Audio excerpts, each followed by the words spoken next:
On today's show of Speak on Stage, I get to talk to a gentleman who's not only a hero of mine, but an adventurer, a real one. Somebody who climbs the biggest mountains on the planet and also changes industry and changes lives. He's a social activist, but not in the way you'd think. In many of the things that you would consider him to do, he does a different way, and that's what makes him amazing. And that's why, next on Speak on Stage, we've got the incredible Adrian.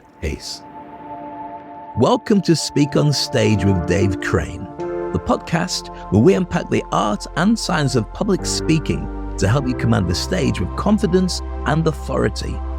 I'm your host, Dave Crane, and as a seasoned speaker, coach, and entertainer, I've had the privilege of helping thousands of individuals like you to unlock their true potential on stage all around the world. Each week, we'll bring you candid conversations with industry experts, successful speakers, and thought leaders, delving into proven strategies, practical tips, and personal anecdotes to empower you to become a captivating communicator. So whether you're a seasoned pro looking to refine your skills, or a beginner taking your first steps onto the stage, this podcast is your go-to resource for mastering the craft of public speaking. So grab your notepad, open your mind, and get ready to amplify your impact as we embark on this journey together. Welcome to Speak on Stage with Dave Crane. Together, let's jump and grow wings on the way down. Humbled by that introduction. Thanks, Dave. Good day, everybody. Now, I've known you for 30 years, which is really strange. None of us had probably even beards or grey in the beards. You've aged a lot better than me, probably because you're a lifestyle. Yeah, go back a long time. Really, since when I came to Dubai, first of all, which was for me 1995. I served in Oman in the army a few years before. But yeah, Dubai 1995, and I was there till 2000. I went to France to join Airbus, and then came back with Airbus, and then sort of was there for many years after. And I remember you won the Dubai Fitness Challenge, and you were a bit of a fitty then. And I remember watching you on the beach pulling the world's biggest tire, something that could only really exist on a transformer. And you were doing it because that's what it's like when you go on your big your big trips, as you say, your little picnics or something.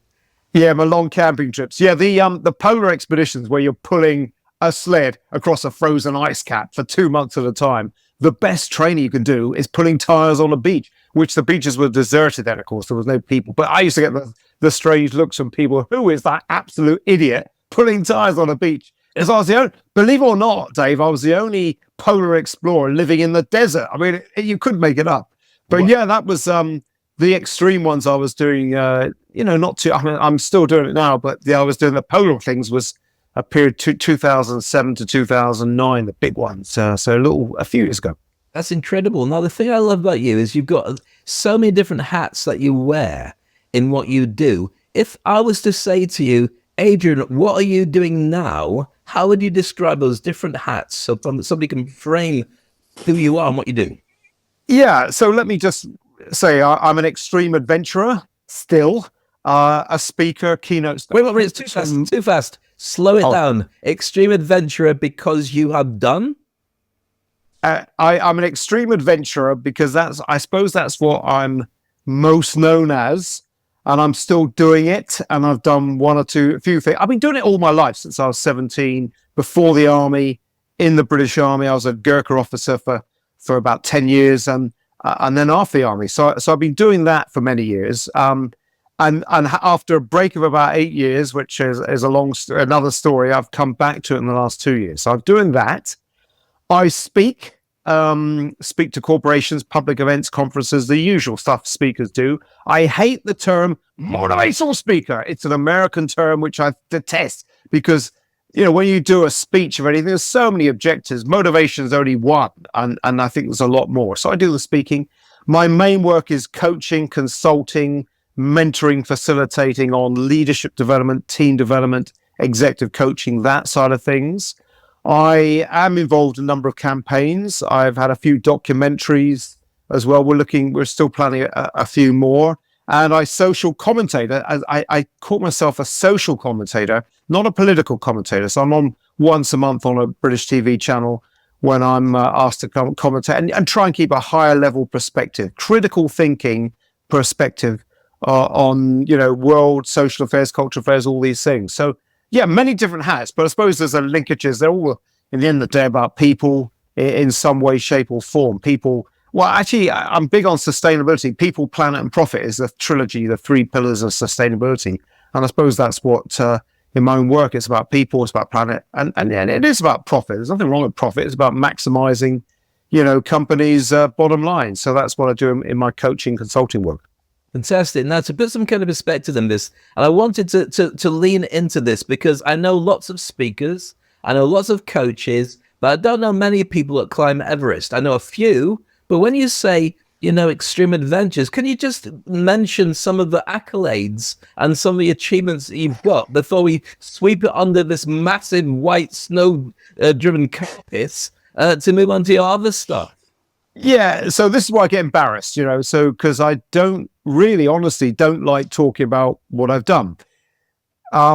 Because it's just an integral part of who I am. It's what I've always been since I was a young boy looking at a globe and say I want to travel to 100 countries in the world, mummy. And I did, and I want to climb Everest. I want to live a desert island. I want to walk to the polar, all these things. And they all sort of came true. And so I started doing this when I was 17. And the project just became bigger, bolder, and more expensive. But if you're insisting what I've done, so I climbed Everest 2006, climbed K2, 2 attempts on that, 13 and 14, walked to the North Pole from Canada, all the way expeditions, not the last week, but walked to the South Pole, all the way, length of Greenland, my longest, probably my proudest trip.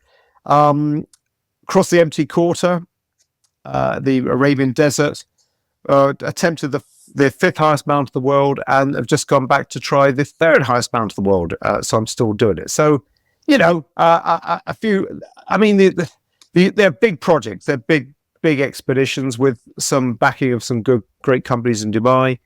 I am not. I don't never mention it, but I will mention this one because I really don't like what's happened with Guinness World Records because it's been dumbed down. It's the most donuts you can eat in a minute, or the first one to climb Everest dragging a piano behind them.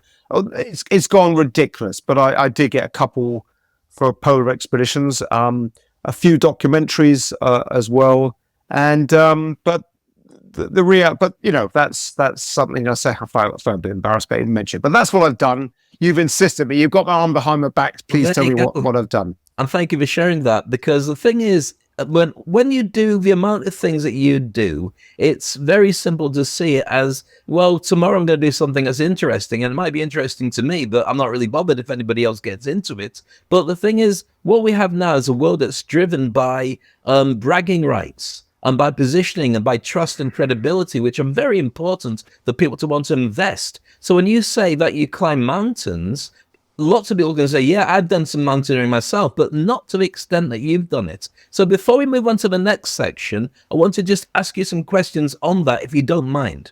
Absolutely, no, because it's the way things have developed now is quite a passionate cause of mine. So yeah, carry on, Dave. Ask me ahead. Right. What I find fascinating, so I'm used to you having these incredible successes, and where's Adrian? Oh, he's just been around the world again. Okay, then. But when you go to climb the fifth highest mountain or the third highest mountain, forgive me for not knowing the names, and you put together an expedition, and you've got the sponsorship, the money in place, and you call it off.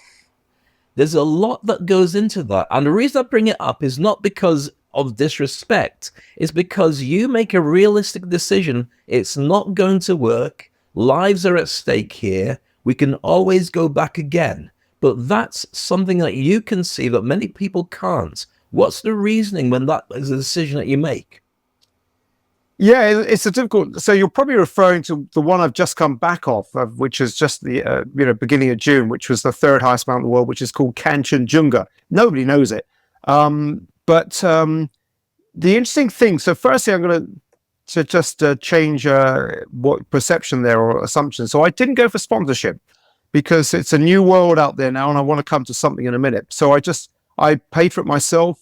I didn't have the social media. In fact, we didn't no Wi-Fi connection there anyway. I put a post on LinkedIn and social media channels at the beginning, and I put one when we came back and had called it off. But to answer your direct question, look, it was a pretty hard call. It wasn't unanimous, and I didn't, it wasn't just me making the call. For a small number of very professional climbers. It's not like the crowds, the hordes on Everest. This is serious climbers. Only 16 of us and a group of Sherpas, but it was called off because of conditions. I think we could have actually got up there, but a decision was made, and you've got to abide by it and just sort of look. There's always a learning in every mishap, every failure, every mistake, every whatever. There's always big learning. So I think, next year when I go back will be a far better, and I've written to the providers and the things, far better organized attempt next year, which hopefully go well. But so I hope I've answered your question. But yeah, it's there's the mountain will always be there. The triggers to make sure you are too, which is what one of the great quotes written by mountaineers over the years.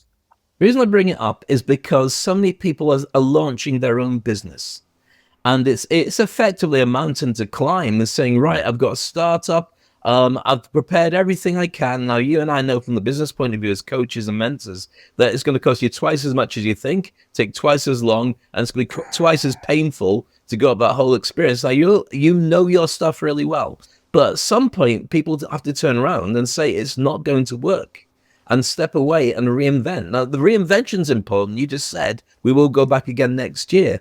But it's that bit where you abandon your love of it because your ego says, I'm going to keep going. That's a bit I find fascinating, because it's not easy. Even when you've got a collective group of smart experts, it still feels painful to walk away. What's the thoughts and your emotions on that? Yeah, I think, well, let me take you back to K2, the world's second highest mountain, which most people listening will know. In fact, some people said to me, I've heard it's even harder than Everest. It's a completely different sport altogether. Way, way harder, very risky, very steep, very technical. The first year, 2013, again, only 20 climbers there. Snow conditions are so bad, 18 of us came down, and we didn't manage, and the whole thing was called off. I was absolutely desolate. Just the disappointment, because my whole world was driven to this. But a few days later, we found the two guys that had gone up got killed in an avalanche at Camp 3. They were wiped out. And I think that's one of the big lessons that, there is, that you realize there's a learning in every sort of mishap, every mistake, everything. There's always a learning. And that was just a few days. So I think you've always got to look at it in a holistic sort of bigger picture mind frame, that we didn't make it.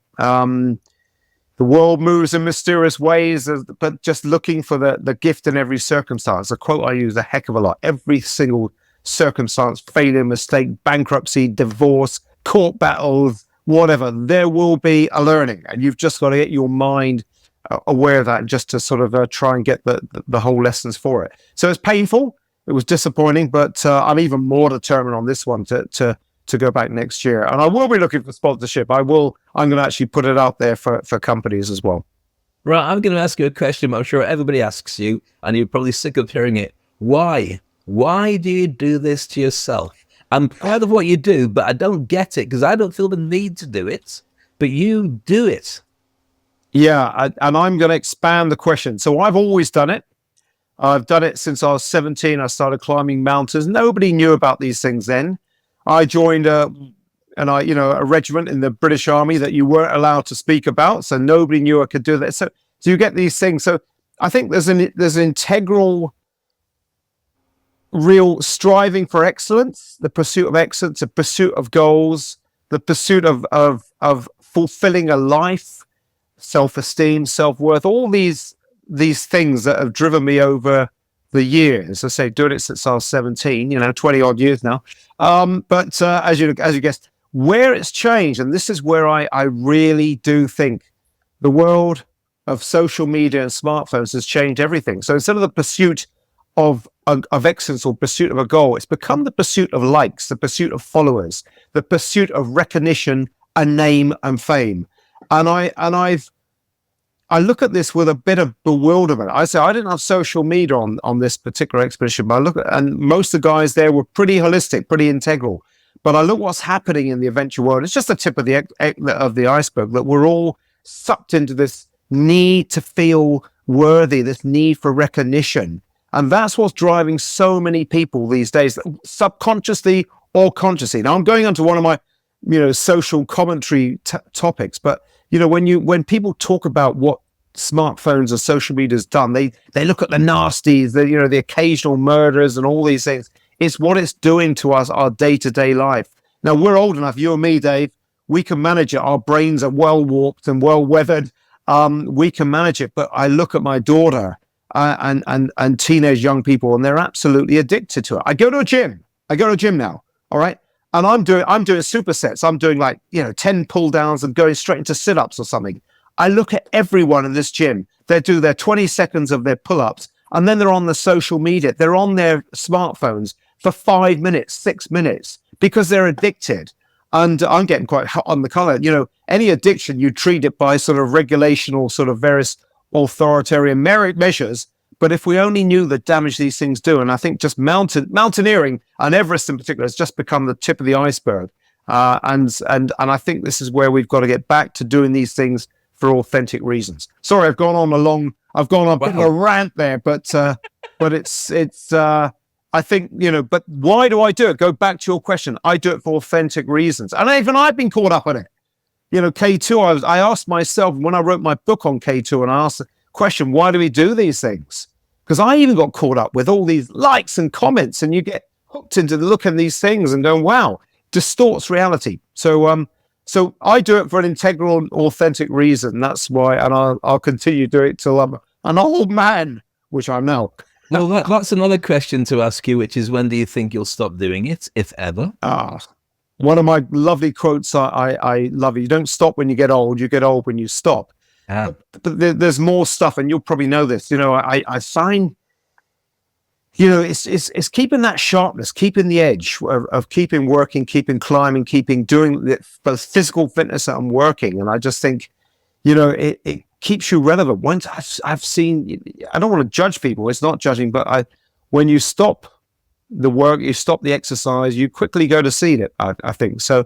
This is something, and it's great. I had to give it up since 2017 to bring up my teenage daughter, which I got a standard joke, which was harder than climbing Everest, walking to the North Pole, walking to the South Pole, put together. Bring up a teenage daughter. But got one, trust me.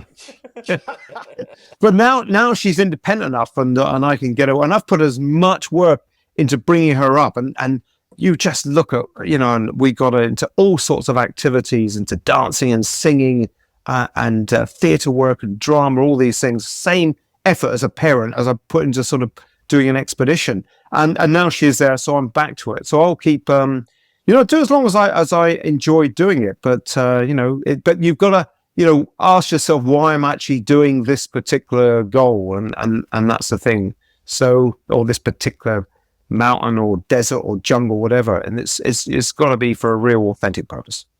That was a long answer. Sorry about that, mate. Great answer. I'll cut it all out in edit.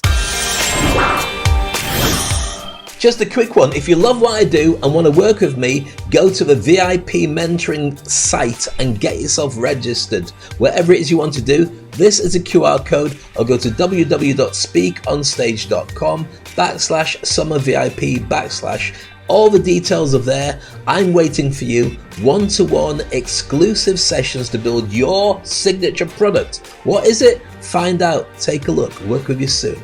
That's it. Back to the podcast.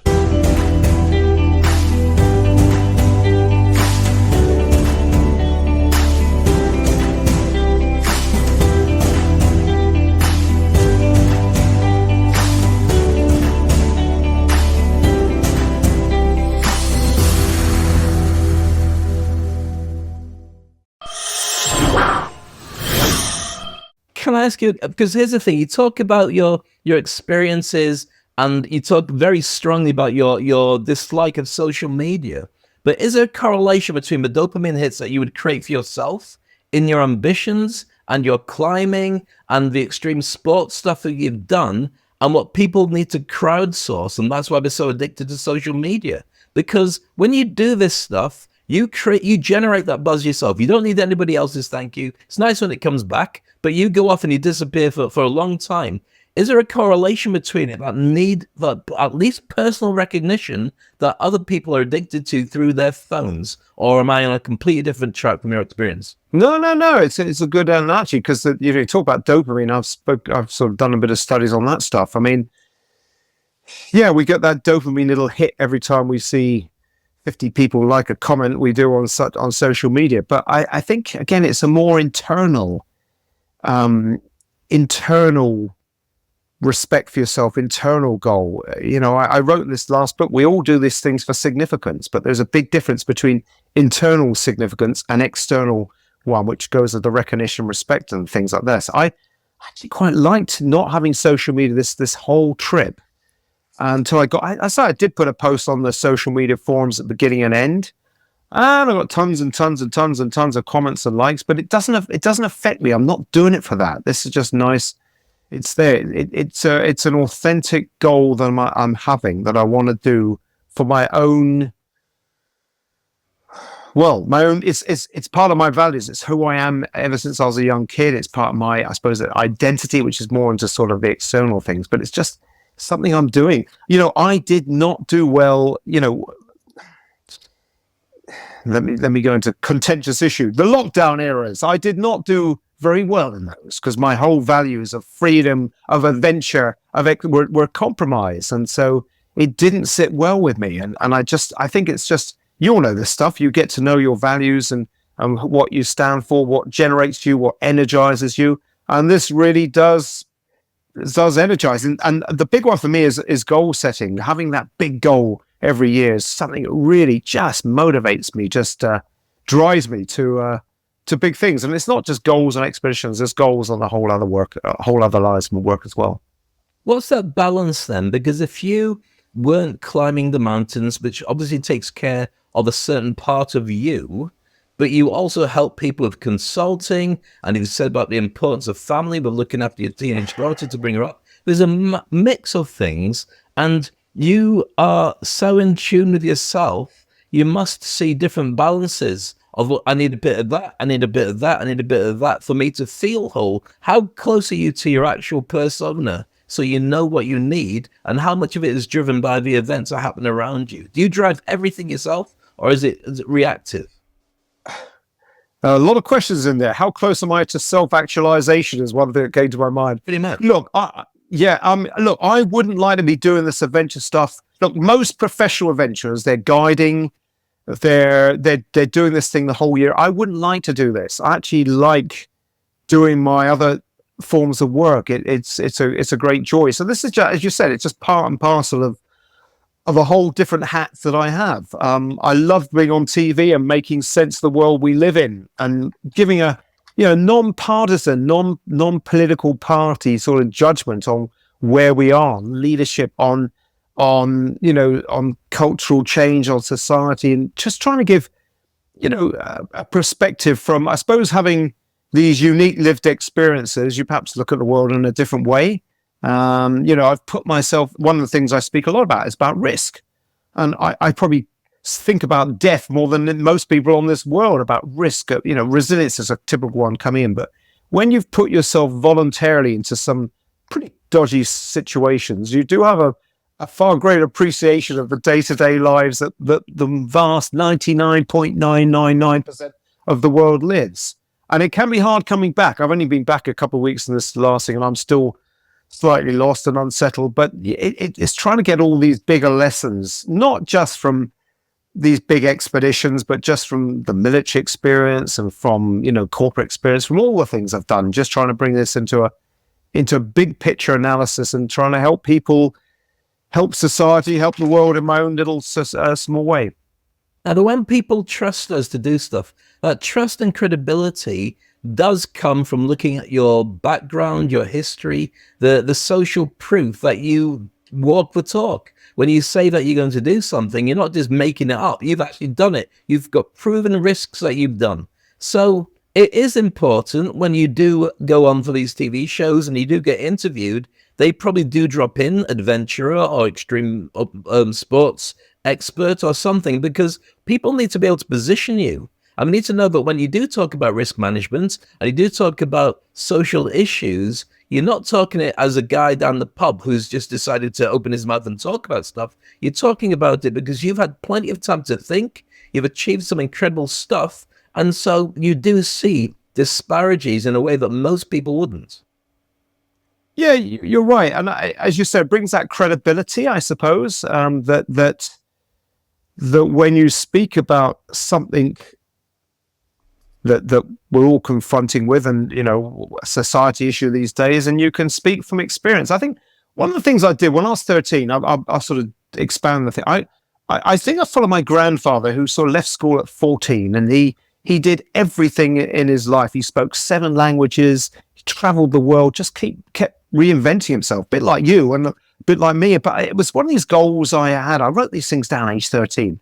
And my mother always used to say, late mother used to say, you follow so much with your grandfather, doing everything and anything. But that just gives you such a broad level of experience and as you say, credibility, and you can speak. So I don't, when I do a speaking gig, I don't speak much on my adventures, because I'm speaking about leadership, I'm speaking about winning teams, I'm speaking about whatever it is, silo mentality, communication, all these things. But you can bring in experiences. Listen, folks, let me tell you about something when we had at X year, or this particular team, or this particular incident. So you could always got this experience to go back on. I do find it a bit hard when you see, okay, won't go too much into politics, when you see someone of 30 years of age or 32 years of age becoming prime minister of a country, and you think, well, come on, what, chief executives of companies are usually quite senior for a reason, because it's that experience you've had. And I say, what experience has someone so young got? This is not to degenerate younger people, but one of the quotes I do love is don't know who actually invented, but success is usually the result of good judgment. Good judgment is usually the result of experience. Experience is usually the result of bad judgment.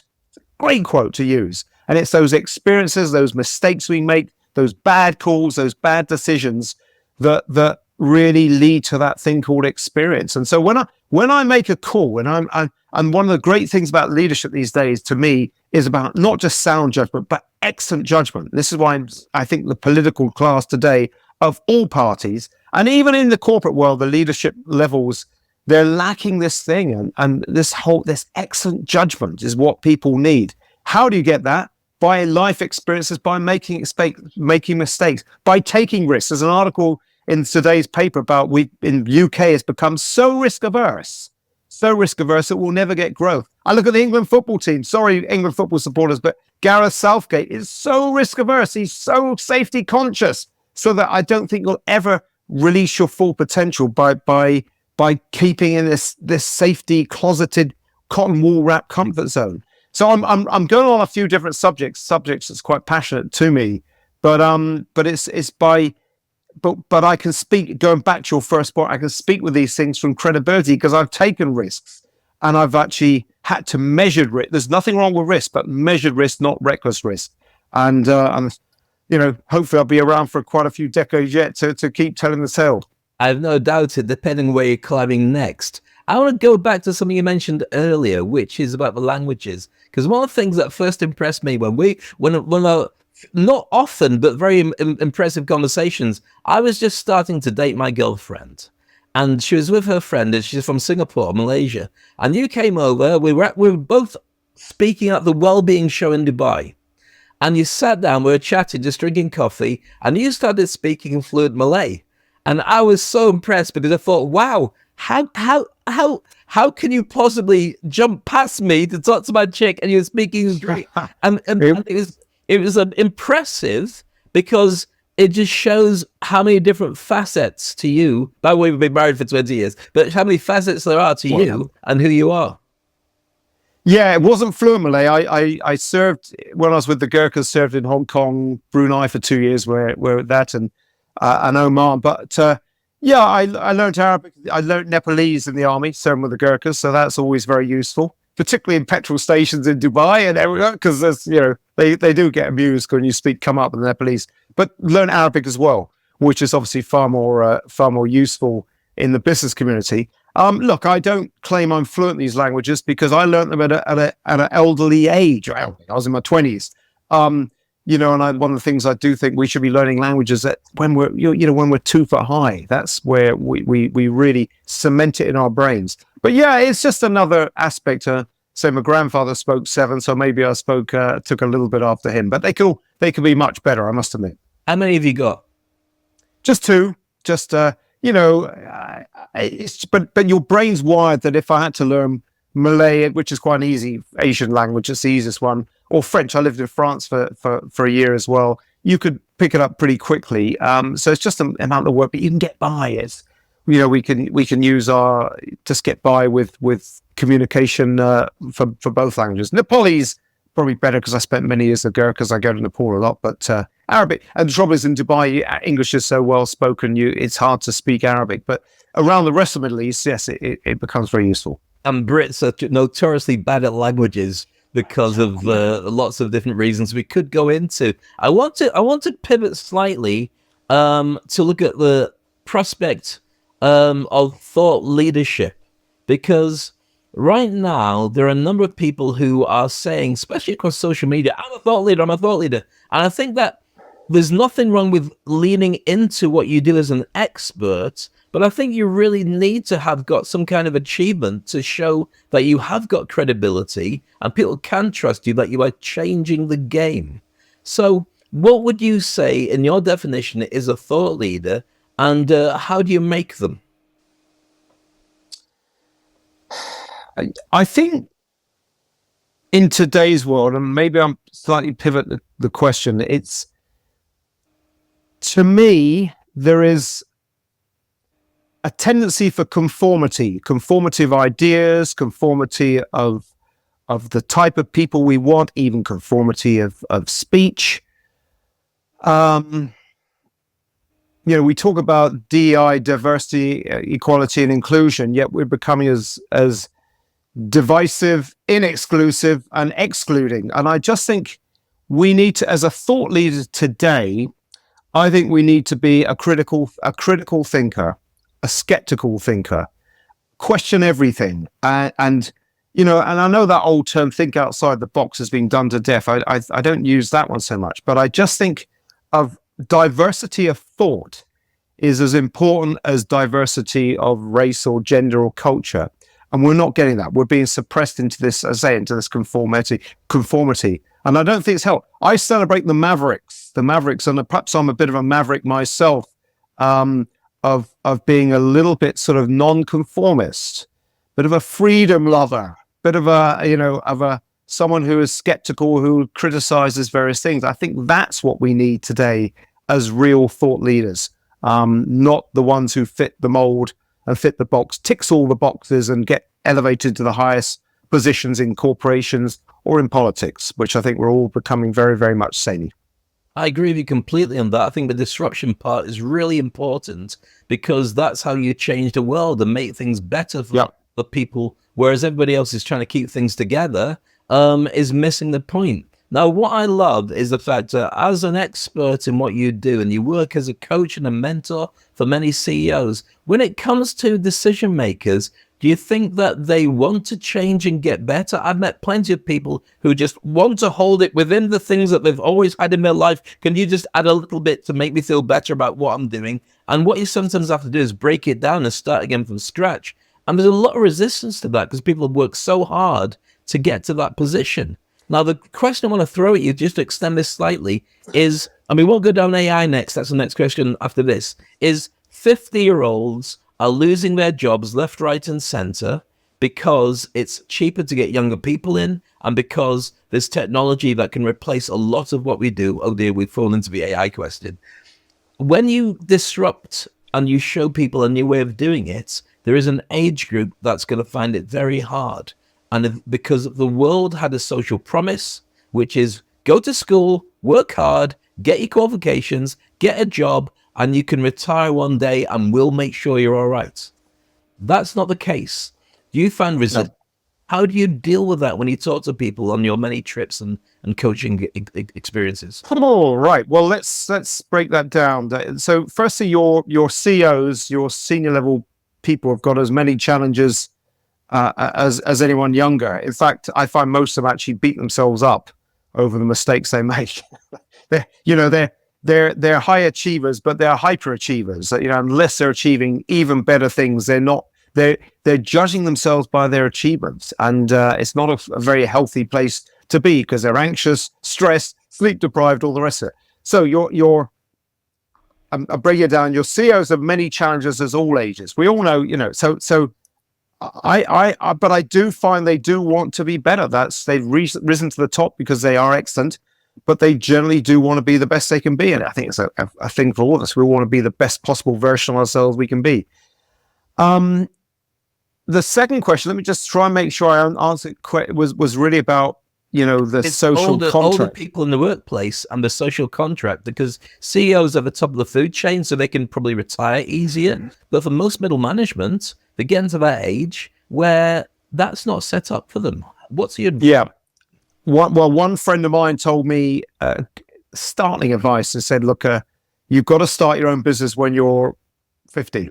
By the time you're 50, come out on your own, because at some stage, you're going to have someone, if you say, look, I had a fantastic job with Airbus. I could have just carried on for evermore. But some people at some stage, they say, Adrian, we love the work you do. Your clients are very happy. You've reached your targets. You've done all your KPIs. You've done blah, blah, blah, blah, blah. And you know what's going to come next? But, and this happens all over the time, but we think we need someone a bit younger or whatever, come in.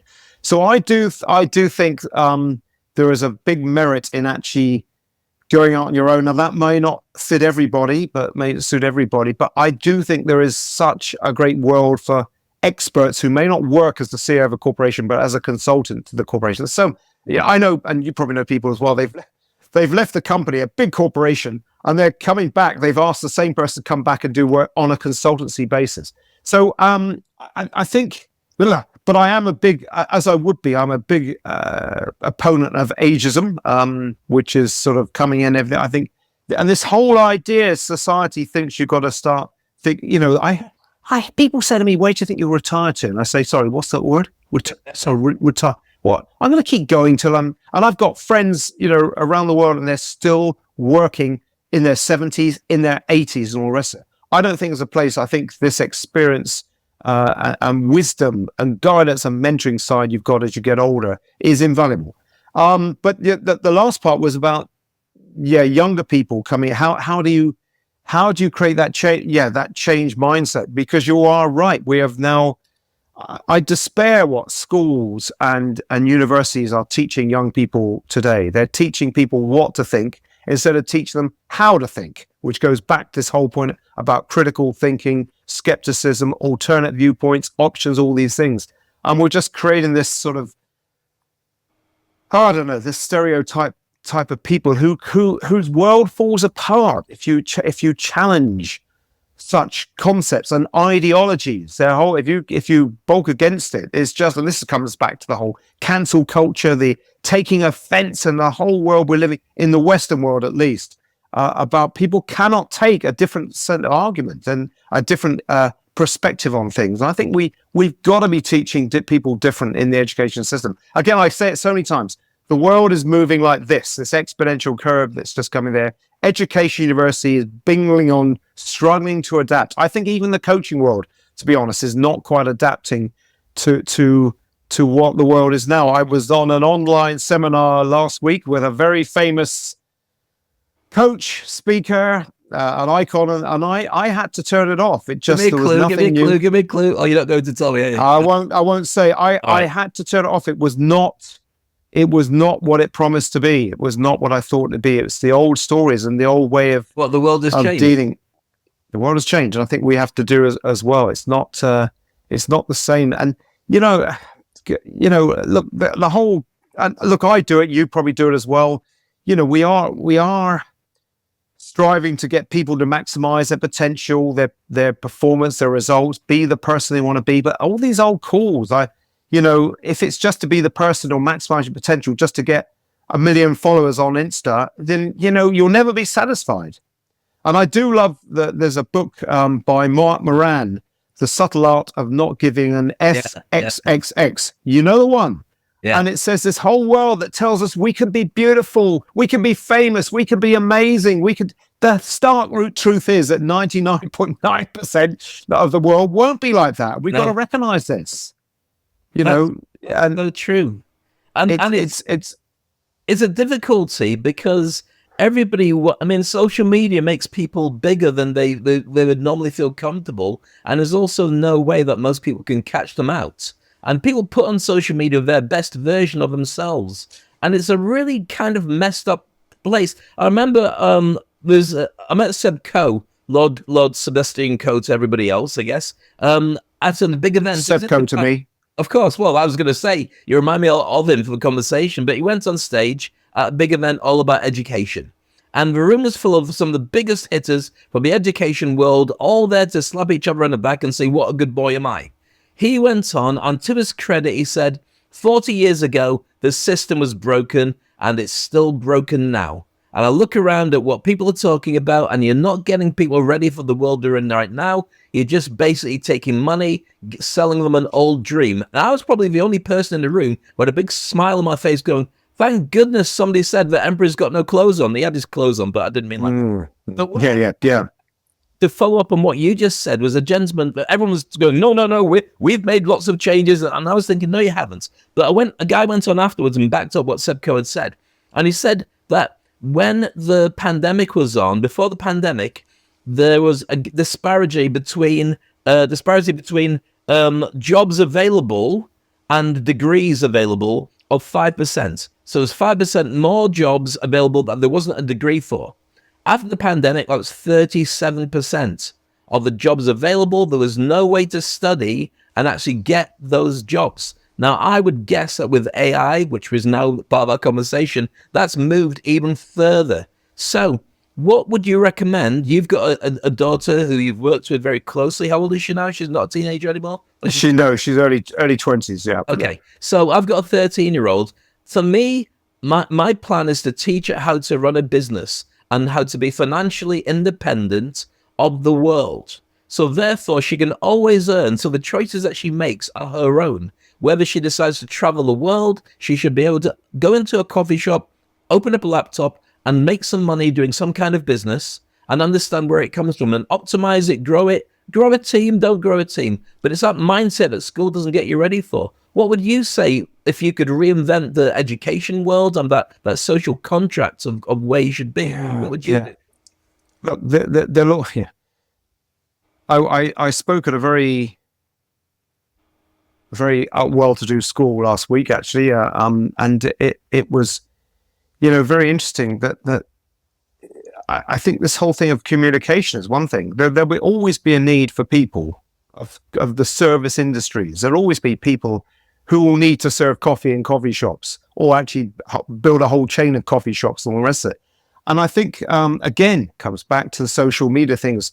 Youngsters are getting very good. I hate to sound like this, youngsters, because people in general are very good at messaging people, but having those face-to-face conversations, those difficult conversations, those conversations where you actually have to give feedback to somebody, say, look, what you did yesterday was, people don't know how to do that, So these skills, teaching these skills, I think is critical, because there'll always be a need, even with AI coming in. And I do think it's a huge challenge for the world we face, because so many jobs will be lost. I know they all love to say it's the same with green jobs. I mean, tens of thousands of millions of jobs coming in, but the reality is that there's going to be a lot of jobs lost.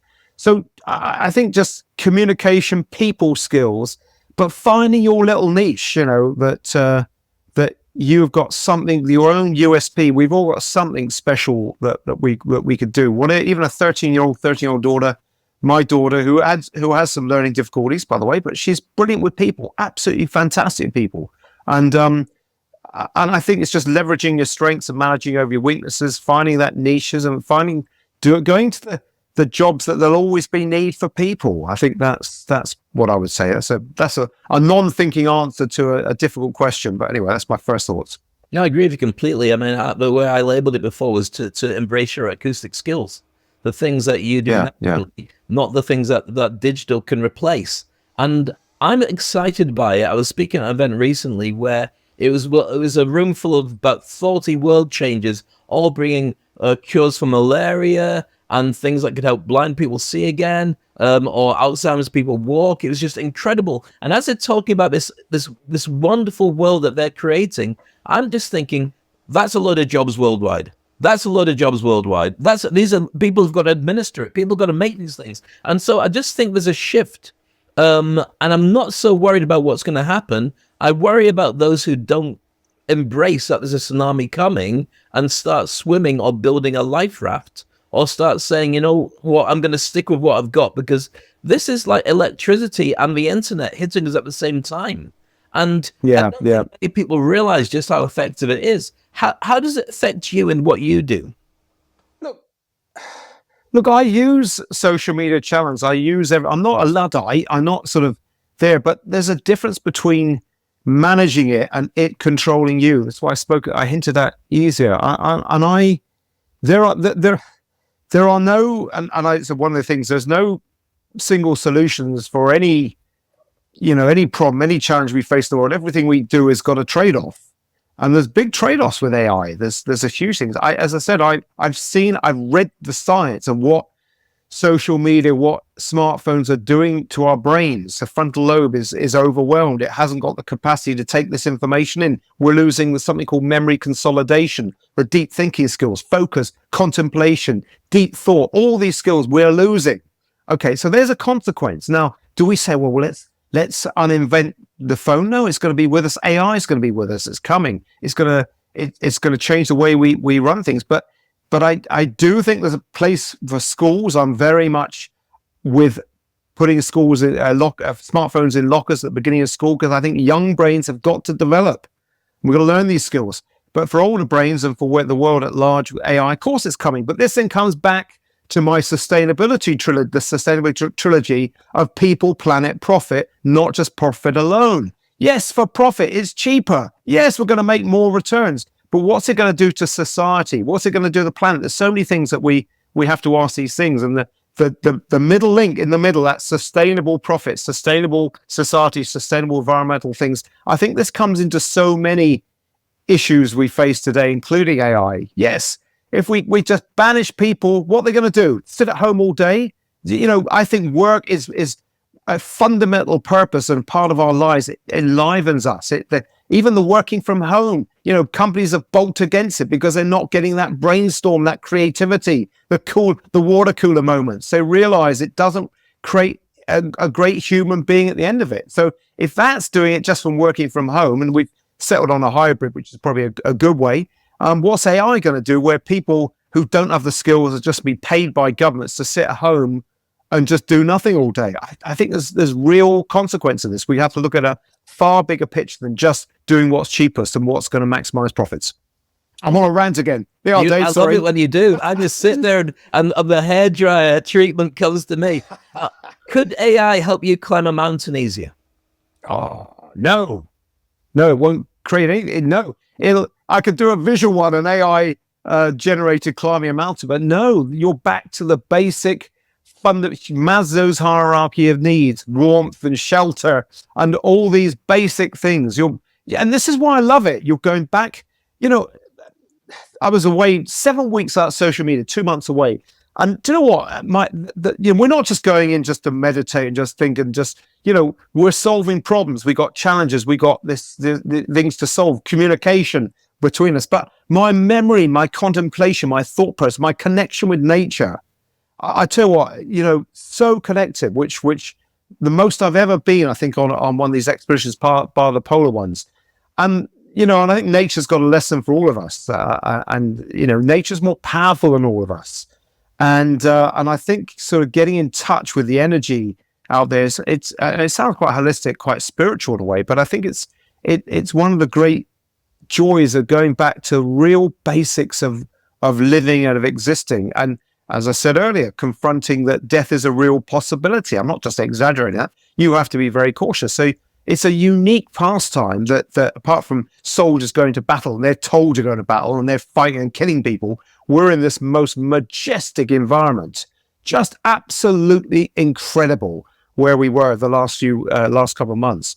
And you really do get in touch with with the mountains, the sky, the sun. Let me give you a little story. I mean, you'd be sitting in your tent at night, frozen solid, and it would get light about 5 a.m. And then at 7 a.m.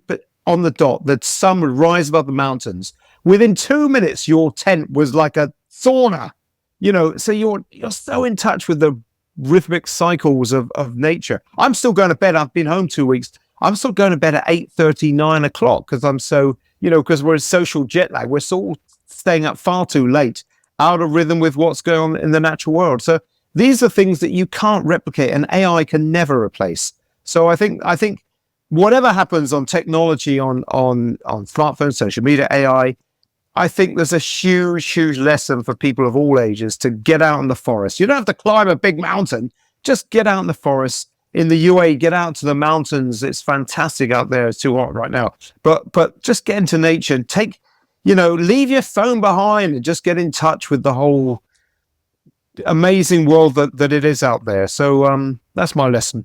No, it's perfectly makes sense to me. I wonder though, because you mentioned earlier about the pandemic and you went stir crazy in the time that you were inside. For me, I loved being inside, but then I realized it was really hard to reconnect with people. Now, when you go, so there's a level of loneliness, but there's also a level of solace, which you obviously embrace when you go on your solo trips, because you're doing it and there's no conversations unless you're talking to yourself.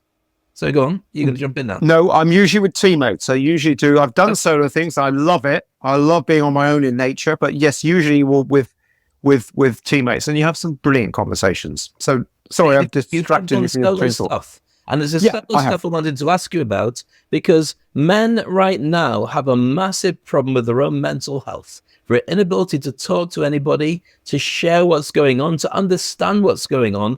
And the suicide rate is 80% on men, and they're young men.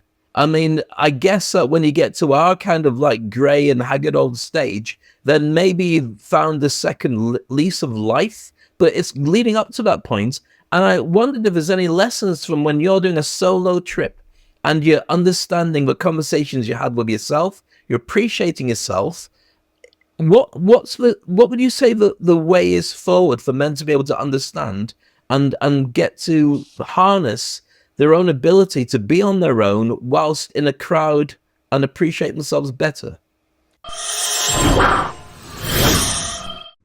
Sorry to interrupt your podcast, just a quick one. If you've watched what I've done for the last couple of years and thought to yourself, I wonder what Dave could do for me, now's your chance to find out. Whether it's growing your personal brand, speaking on stages around the world and getting paid while traveling for free, or maybe you want a podcast, or maybe you want to write a book, or creating followers and fans, or having retreats or an online course, or maybe starting your side hustle. Whatever it is, we can create something that's perfect for you, your own signature product.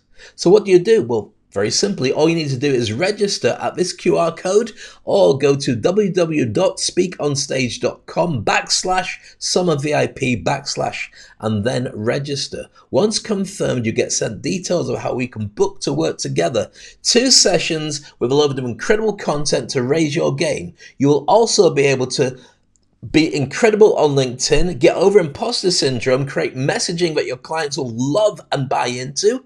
You'll be able to create your personal brand and also become a guest on other people's podcasts and more.